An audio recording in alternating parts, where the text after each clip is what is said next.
Fallout Equestria Survivor's Guild, Chapter 11, Part 4. When we finished telling Bluebell the truth, she just stared at us in shock as if she was trying to process what we had just told her. I didn't really blame her though. We had just told her that her town, her life, all that was a lie. All of it. This has to be some sort of joke, right? Right? She finally asked. This isn't even funny. Why would you tell me something like this? It's the truth. I said with a sigh. I'm the one who set this place up over 200 years ago. A stable town, Stable 117 as it was formerly called. It was built to test this technology, but it's failing.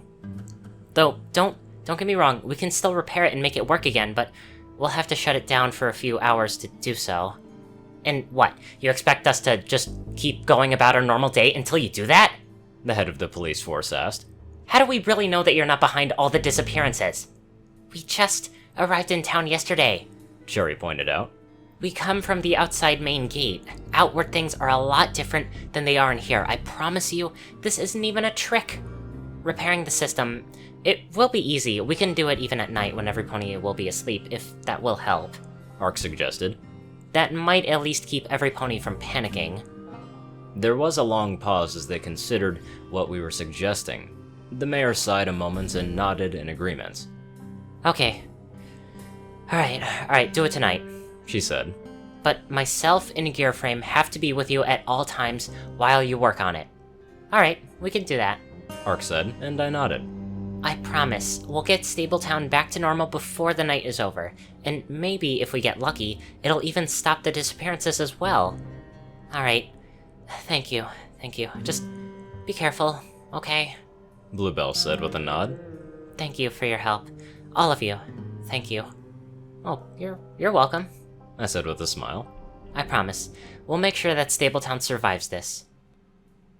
So, you really think that this might stop the disappearances? Sunlight asked, and she watched Ark and Gearframe work at the device in the mayor's home. Well, you never know, Ark said as she removed a panel onto it. It's possible it's connected to all this data and the energy being used, so it might change it. In theory, at least. I added. I hope so, Sunlight said as she sighed a little and looked down at her hooves. I just wish that it could have come in time to keep my parents from disappearing. I frowned and draped my wing over the Earth Pony filly reassuringly. I had no idea what had happened to her parents, but I knew that no pony that age deserved to lose their parents in any way. Maybe once we were done here, I could see if Sunlight maybe could leave with us, and maybe she could stay with Star and Jade in Nomad City. I mean, it was worth a try, at least. Okay, alright. Gearframe, can you go look outside and let me know when the holograms start to flicker? Ark asked. On it, the old stallion said as he headed out of the house. Let's hope that this works, Bluebell said as Ark started to work at the wiring inside the panel. Starting to flicker, Gearframe said from outside. Whatever you're doing seems to be working. I looked down at Sunshine, who was smiling, and my eyes went wide when I realized that she was actually starting to flicker along with the room. Wait, Ark, I started to say. Hold on, almost got it. Ark said at the same moment as suddenly the machine stopped humming. The world around us flickered and suddenly vanished, leaving the rusted interior of Stable 117's Overmare's office. But there was no Overmare. Bluebell was gone, and so was Sunshine. Wait, they were holograms? Cherry said in shock as she waved her hoof in the spot where Sunlight had been just standing just moments before. How's that even possible? I don't know, Ark said as she moved away from the device, and we all looked out into the atrium, hoping to see more ponies, but it was all quiet. Stable 117 was empty. That's not possible, I said as we walked out into the stable. What happened to all the ponies here? They're all dead, a familiar voice said from nearby, and we turned to see Gearframe standing there, looking tired, and tears started to well up into his eyes. Every pony in Stable 117 is dead. Except for me. Level up. Perk received. Tech Expert. Details. You have gained a better knowledge of pre-war technology from around Equestria. So, you gain an extra 10 points in both science and repair. Chapter 12, Shadow Play. But the backdrops peel and the sets give way and the cast gets eaten by the play.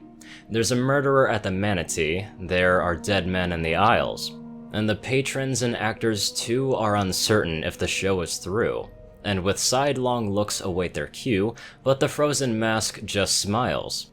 Alan Moore, V for Vendetta, The Vicious Cabaret. I looked at Gearframe in shock. They were all dead? Every pony we'd seen in the stable had just been a hologram then?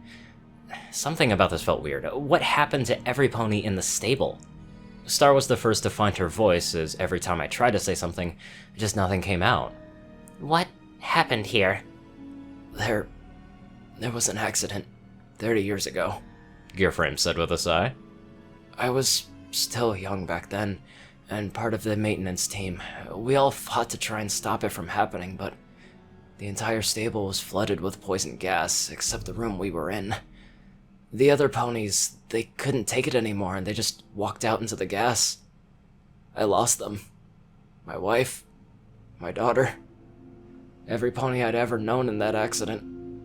Oh. Dear Celestia. While this hadn't really been a result of anything Stable Tech had done before, I just couldn't help but feel a little guilty.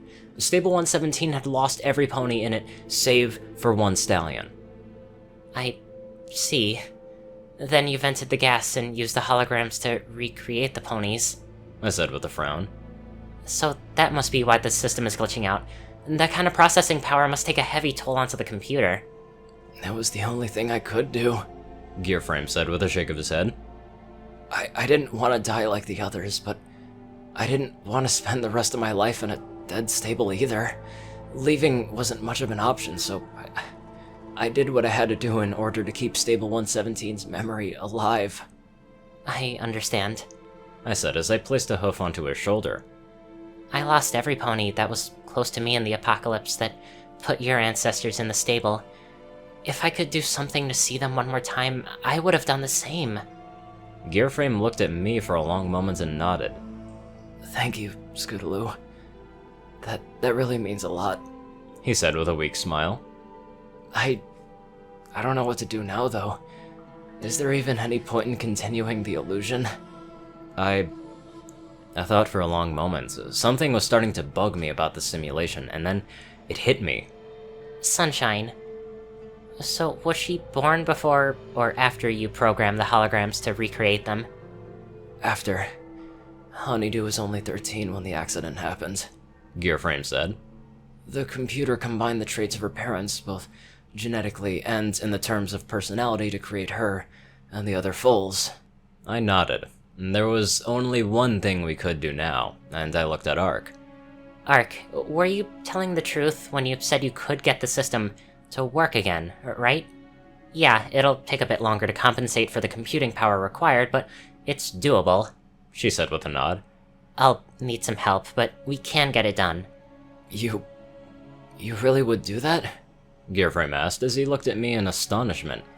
Like I said, I would understand, and I do understand why you did it. I said with a smile. The ponies of Stable 117 may never get to leave here, but I'll do my best to make sure that you survive. I promise. All of you. Gearframe started to cry and hugged me tightly, which caught me off guard, but I smiled and hugged him back. I messed up a lot of stables. So many stables, but it was good to be able to just help one survive.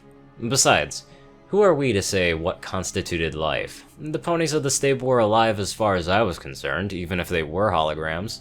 Stable 117 was a success in my mind, and I was glad that I got a chance to make it work again. We left the two maintenance ponies to work onto the hologram systems, and headed into the Stable 117 proper. The stable was strangely empty without the holograms, and I just hoped that it would be vibrant and thriving again soon. Ark even said that with some tweaking, they might be able to get ponies that had vanished back.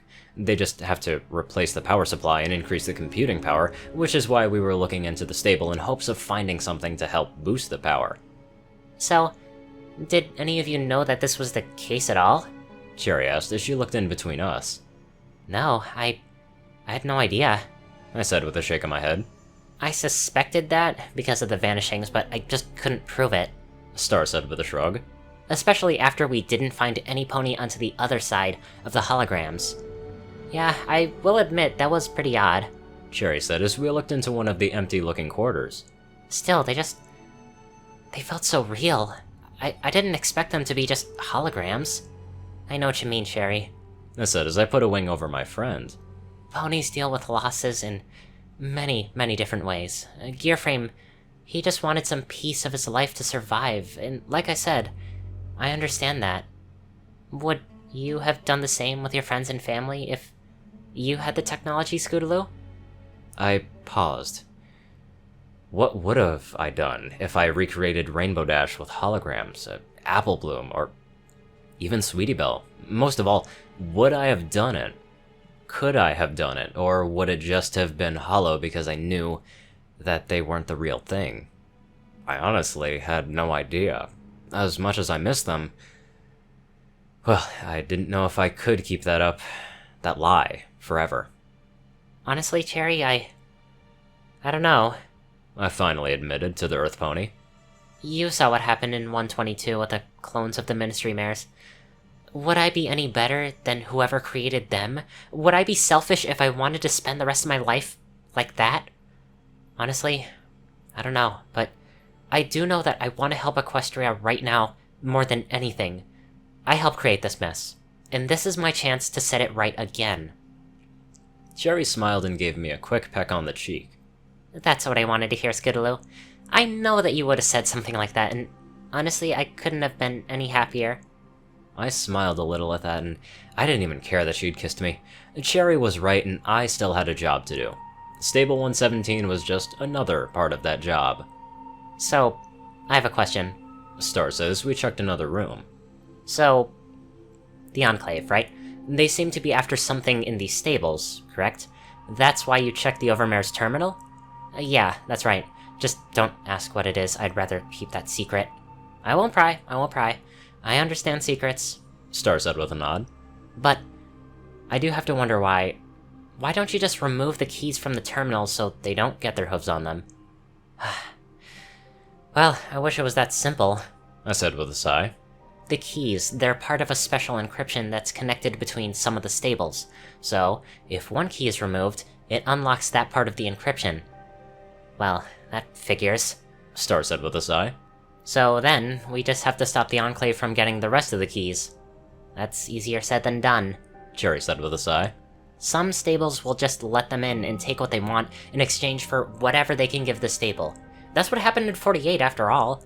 Yeah, but when they enter here, they'll... horse apples. I said. Well what?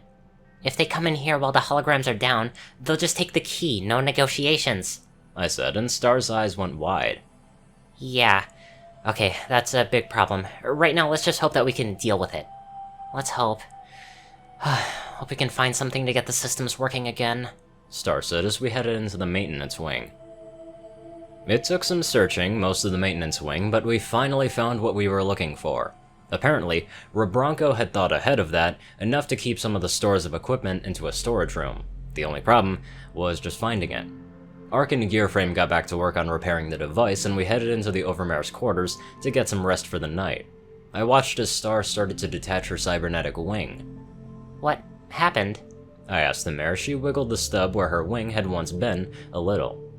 Well, when I was exiled, I was aboard the Nimbus. Star said. General Cloudchaser is very old-school Enclave. He wouldn't stand for any pony trying to undermine his authority on his own ship, so...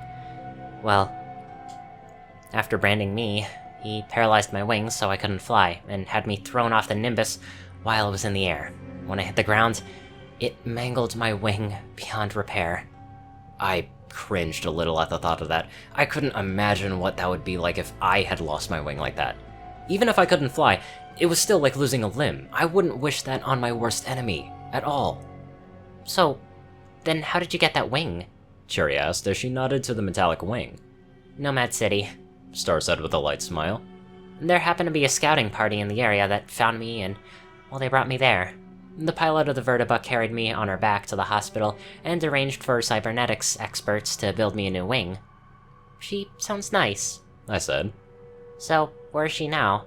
Well, not long after that, she left the Vertibus Corps and entered politics, becoming the unicorn representative on the council.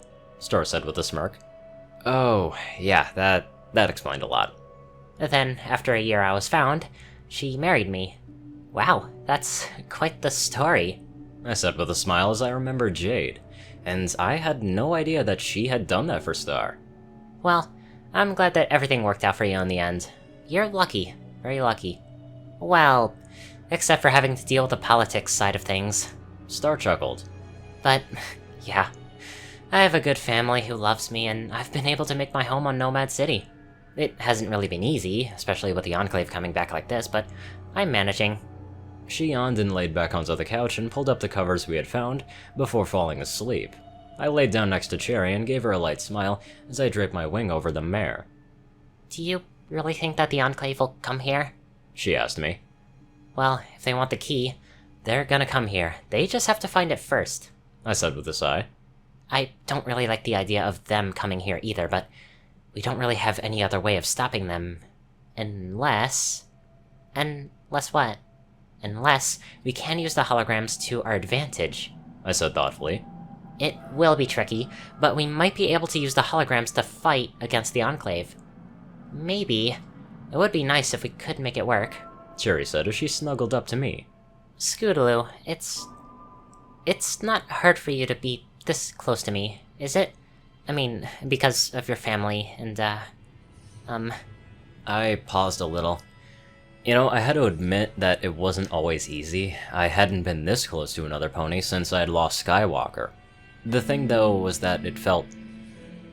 You know, it felt nice to be able to stay close to another pony again, even if I was still trying to figure out how I just felt about her. I shook my head and held Cherry close. Cherry, I'm not gonna lie and say that it isn't a little hard at times, but, you know, I'm okay with this. We both had a long journey ahead of us, either together or separate. I'm just glad that you feel safe with me. Cherry smiled and nuzzled me gently before closing her eyes. Good night, Scootaloo. Good night, Cherry. I said, and I closed my eyes and drifted off to sleep.